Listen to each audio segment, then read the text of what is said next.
எல்லாருக்கும் வணக்கம். இன்னைக்கு நாங்க வந்து KFETA தமிழ் யூடியூப் சேனல்ல வந்து இணைஞ்சிருக்கோம். என் பேர் சந்தேஷ். என்னோட நேம் வந்து நாராயணன்.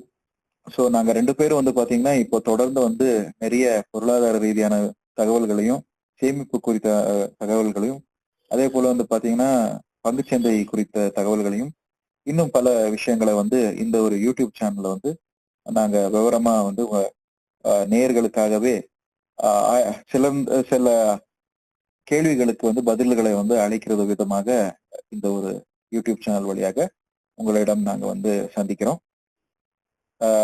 நம்மளுக்கு நேரம் கிடைக்கும் போதெல்லாம் ஒவ்வொரு வீடியோவும் நம்ம அப்லோட் பண்ணுவோம். தயவு செஞ்சு நம்ம யூடியூப் சேனலான KFETA தமிழ் யூடியூப் சேனலை நீங்க சப்ஸ்கிரைப் பண்ணிக்கோங்க. பக்கத்துல இருக்கிற பெல் ஐக்கானை தட்டி விடுங்க.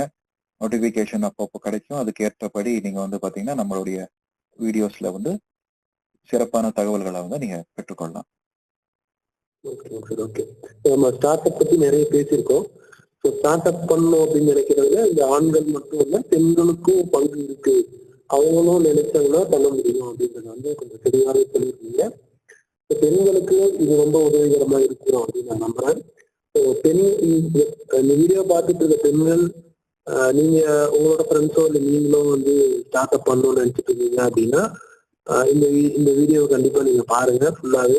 உங்க ஃப்ரெண்ட்ஸ் யாராவது இருந்தாங்கன்னா அவங்களுக்கு ஷேர் பண்ணுங்க. பெண்களுக்கு இது ரொம்ப உதவிகரமா இருக்கும். Okay sir. நம்ம ஸ்டார்ட் அப் பத்தி ரொம்ப தெளிவா கொஞ்சம் டீட்டெயில்டாவே பேசிட்டோம். பொதுவாக வந்து இப்போ ஸ்டார்ட் அப் வந்து ஒன்று புதுசா ஒரு இனோவேஷன் கொண்டு வராங்க. கொஞ்சம் நல்லாவே போயிட்டு இருக்கு. அடுத்த ஸ்டெப் என்னது சார்? ஸ்டார்ட் அப்க்கு அடுத்த ஸ்டெப் என்னது? அடுத்த ஸ்டெப் எப்படின்னு பாத்தீங்கன்னா, இப்போ ஸ்டார்ட் அப் பண்ணியாச்சு, ஒரு பிரைவேட் கம்பெனி இருக்கு, சக்சஸ்ஃபுல்லா நடந்துட்டு இருக்கு. அவங்க வந்து அடுத்தது வந்து இப்போ ஒரே இடத்துலயே அந்த கம்பெனியை அவங்க ரன் பண்ணணும்னு ஆசைப்படுறாங்களா, இல்ல அதை விரிவாக்கமும் செய்யணும் அப்படின்ற ஒரு ஆசை இருக்கா அப்படின்றது பார்க்கணும். ஏன்னா எல்லா ஒரு கம்பெனியும் வந்து பாத்தீங்கன்னா ஸ்டார்டிங்ல வந்து ஒரு சின்னதா ஒரு பிசினஸ் மாதிரி ஆரம்பிச்சுட்டு அவங்க எக்ஸ்பேண்ட் ஆகிட்டே போயிருப்பாங்க. அப்போ அப்படிங்கிறப்போ இப்போ இந்த ஸ்டார்ட் அப்பா இருக்கிறது வந்து பாத்தீங்கன்னா ஃபர்ஸ்ட் ஸ்டேஜ்ல வந்து அவங்க கம்பெனி உருவாக்கிட்டு ஒரு லாபத்தை எட்டிட்டாங்க. வாங்கி இருக்கிற கடனை கூட அவங்க கொடுத்துட்டு செட்டில் பண்ணிட்டு அவங்க சக்சஸ்ஃபுல்லா ப்ராஃபிட்டபிளா மாறிட்டாங்க அப்படின்ற ஒரு விஷயம். ஸோ இப்போ 2வது கட்டம் எப்படின்னா, இப்போ ஒரு லிமிட்டடான ஏரியால ஒரு மாவட்டத்திலயோ அல்லது ஒரு கிராமத்திலயோ அந்த ஸ்டார்ட் அப் இருக்கு. அவங்களுக்கு இன்னும் வளரணும், அதை ஸ்கேல் அப் பண்ணணும், அந்த ஐடியாவை இன்னும் மேல கொண்டு போகணும், இன்னும் எக்ஸ்பேண்ட் பண்ணணும் அப்படின்ற ஒரு ஆசை இருக்கும். கட்டாயமா எல்லாருக்கும் அது இருக்கும். ஏன் நம்ம வந்து ஒரே ஒரு மாவட்டத்திலேயே நம்ம முடங்கி கிடக்கணும், ஒரு பெரிய நகரத்துல ஏன் நம்ம வந்து ஒரு கிளையை ஓபன் பண்ணக்கூடாது, இது ஒரு நகரம் மட்டும் இல்லாம 10-15 நகரத்துலயும் அந்த கிளைகளை ஓபன் பண்ணலாமே அப்படின்ற ஒரு யோசனை எல்லாம் வரும். அப்போ வந்து பாத்தீங்கன்னா என்ன பண்ணலாம் அப்படின்னா, அவங்க பிரான்ச்சைசி மாடலுக்கு கொண்டு போவாங்க. ஸோ பிரான்ச்சைசி மாடல் அப்படின்னு என்னன்னா, அவங்க என்ன பண்ணியிருக்காங்களோ அந்த சக்சஸ வந்து இன்னொரு இடத்துல அதை வந்து உருவாக்கணும். அந்த சக்சஸ இன்னொருத்தருக்கு வந்து அதை ஒரு வாய்ப்பா கொடுத்து அவங்க வந்து அதை பயன்படுத்தி கொண்டு அதை எக்ஸ்பேண்ட் பண்றதுக்கு வாய்ப்பு இருக்கா அப்படின்னு யோசிக்கணும்.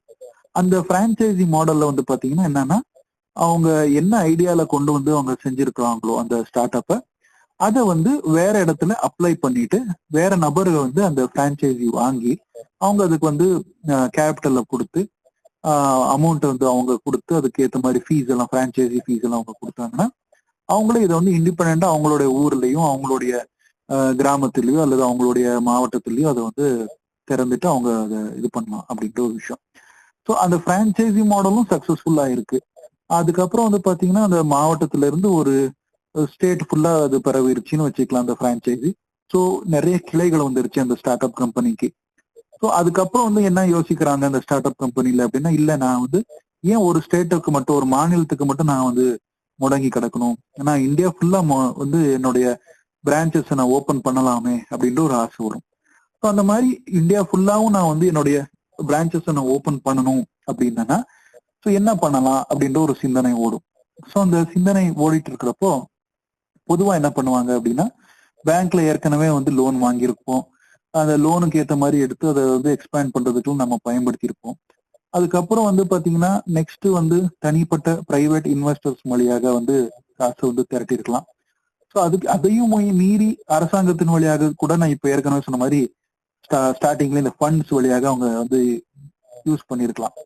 இது எல்லாத்தையும் மீறிட்டு நம்மளால எப்படி வந்து இன்னும் எக்ஸ்பேண்ட் பண்றது, இன்னும் க்ரோ பண்றது, நம்மளுடைய அது ஒரு பிராண்டா எப்படி கொண்டு வர்றது. நிறைய பேருக்கு அது ஒரு கனவா இருக்கும். ஒரு பிசினஸ் வந்து ஒரு பிராண்டா கொண்டு வரணும். அந்த பிராண்ட் வந்து வெறும் ஒரு மாநிலத்திலேயே வந்து முடங்கி கிடக்கிறத விட ஆல் ஓவர் இந்தியன் பிராண்டா, ஒரு இந்தியன் பிராண்டா கொண்டு வர முடியுமா அப்படின்ற ஒரு யோசனை வரும். அப்போ அவங்க என்ன பண்ணலாம் அப்படின்றப்ப பாத்தீங்கன்னா, செபின்னு சொல்லி இருக்கு, securities exchange board of India. அங்க அவங்க வந்து என்ன பண்ணலாம்னா, அவங்க வந்து அவங்க கிட்ட இருக்கக்கூடிய, அதாவது யார் அந்த நிறுவனத்துடைய ஓனர்ஷிப் வச்சிருக்கிறாங்களோ, அதாவது ஃபவுண்டர், கோ ஃபவுண்டர் அப்படின்னு யார் சொல்லப்படுறாங்களோ, அவங்க வந்து அவங்க கிட்ட இருக்கக்கூடிய ஷேர்ஸ் என்ன இருக்கோ அந்த ஷேர்ஸை வந்து அவங்க ஆடிட்டர் கன்சல்ட் பண்ணி அந்த ஷேர்ஸ்ல ஒரு ஒரு குறிப்பிட்ட ஷேர்ஸ், அதாவது 100% ஷேர் ஃபவுண்டர் கிட்ட இருக்கு, ஒரு 100% ஷேர் கோ ஃபவுண்டர் கிட்ட இருக்கு அப்படின்றது நம்ம பார்த்தோம்னா, அதாவது ஒரு 100ன்னு வராது, 50-50% கணக்கு வச்சுக்கணும். ஏன்னா 100% அவங்க இன்வெஸ்ட் பண்றாங்க அப்படின்றப்போ 50% ஃபவுண்டர் சைட்ல இருந்து 50% கோ ஃபவுண்டர் சைட்ல இருந்து அவங்க முதலீடு பண்ணிருப்பாங்க. அப்படி இல்லைன்னா அவங்களுடைய அந்த ரேஷியோஸ் மாறும், அந்த சதவீதங்கள் கூட மாறலாம். 80-20 இருக்கலாம், 40-60 இருக்கலாம், இல்ல 60-40 அந்த மாதிரி அவங்க அவங்க என்ன அந்த ஸ்டார்ட் அப் அல்லது அந்த கம்பெனி ஃபார்ம் பண்றப்ப யூஸ் பண்ணிருப்பாங்க அந்த ஃபேஸ் வேல்யூ ஷேர்ஸ், இது அதுக்கு ஏத்த மாதிரி ஒரு குறிப்பிட்ட பர்சன்டேஜ் ஆஃப் ஷேர்ஸை வந்து அவங்க பொதுமக்களுக்கு விற்பனைக்கு, ஏலத்துல விற்பனைக்கு வைக்கப்படும். அந்த ஏலத்துல விற்பனைக்கு விற்கணும் அப்படின்னு அவங்க முன் வந்த ப்ரொசீஜர் வந்து பாத்தீங்கன்னா அதுதான் ஐபிஓன்னு சொல்லப்படுது. அது வந்து இனிஷியல் பப்ளிக் ஆஃபரிங். அதுக்கு வந்து இந்த செபின்னு சொல்லக்கூடிய security exchange board of India மூலமாக டிஹெச்ஆர்பி அப்படின்ற ஒரு டாக்குமெண்ட் இருக்கும். டிராஃப்ட் ஹியரிங் ப்ராஸ்பெக்டஸ்ன்னு சொல்லுவாங்க, டிராஃப்ட் ஹியரிங் ரெட் ப்ராஸ்பெக்டஸ்.